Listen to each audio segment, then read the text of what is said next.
Right, well, going green, so many of you are trying little things to help the environment. Can you imagine totally changing your life? I'm talking eating, driving, overall living, with the ultimate goal of using no oil. Well, our next guest gave it his best shot. He's still doing it, and he wrote a book about it. The book is called Farewell, My Subaru.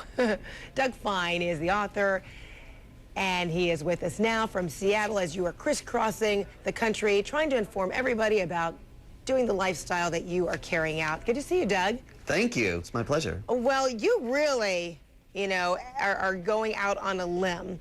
You've completely topsy-turned your lifestyle. You've moved out to New Mexico, living in the desert, committed to growing or raising your own food.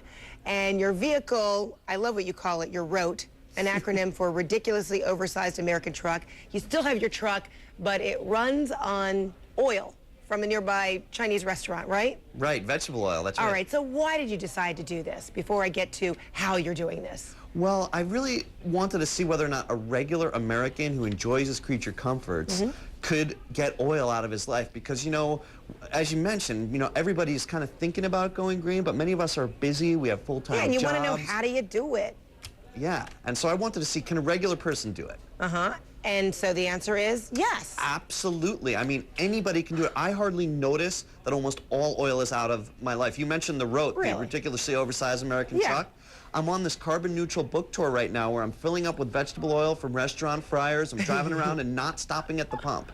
Oh my gosh, but it really seems like it's hard work. I mean, we're looking at a fun picture of you and one of your goats, which, by the way, your goats have kind of become your friend, right? But it means that, as you live out in the desert in New Mexico, simple things like, water, in order to grow all these beautiful vegetables or feed your ducks, your animals, even that takes, I don't know, some creativity, because you are living in the desert, right? It's true. No, you're right. There is sort of what you might call a learning curve, and a lot of Farewell My Subaru is really readers laughing at me at all the mistakes I meant going to solar power and driving on this vegetable oil, coyotes trying to eat my goats and chickens. So there were definitely a lot of mess-ups on my part, but hopefully the readers of the book will see, okay, if this guy can do it, I can do it. Wow, and you really do, I guess you're facing danger all the time. You talk about those coyotes that are constantly going after your animals, but mountain lions too.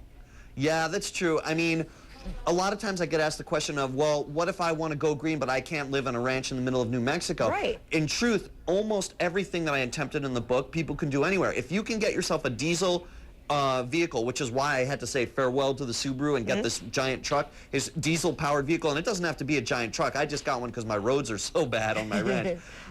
Anybody can do it. Anybody can move their electricity to solar, although there is a pretty big initial financial investment. Yeah, that's the other thing. You really can't go green and it be on a dime, it be cheap. You have to make a significant investment. But what if you can't do that?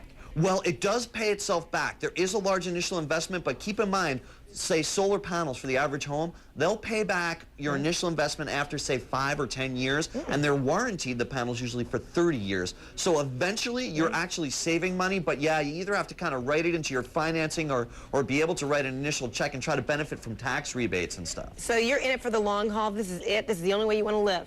As long as the mountain lions don't get me, yeah. Okay, good job. All right, well, the book is called Farewell, My Subaru. It's very fun, cute reading, and instructive, too.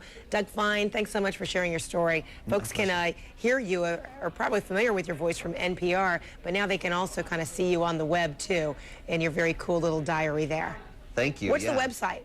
www.dougfine.com. Easy enough. Simple enough. All right. Doug, thanks so much. Happy trails. My pleasure. Thanks so much. All right, well, a great moment this week.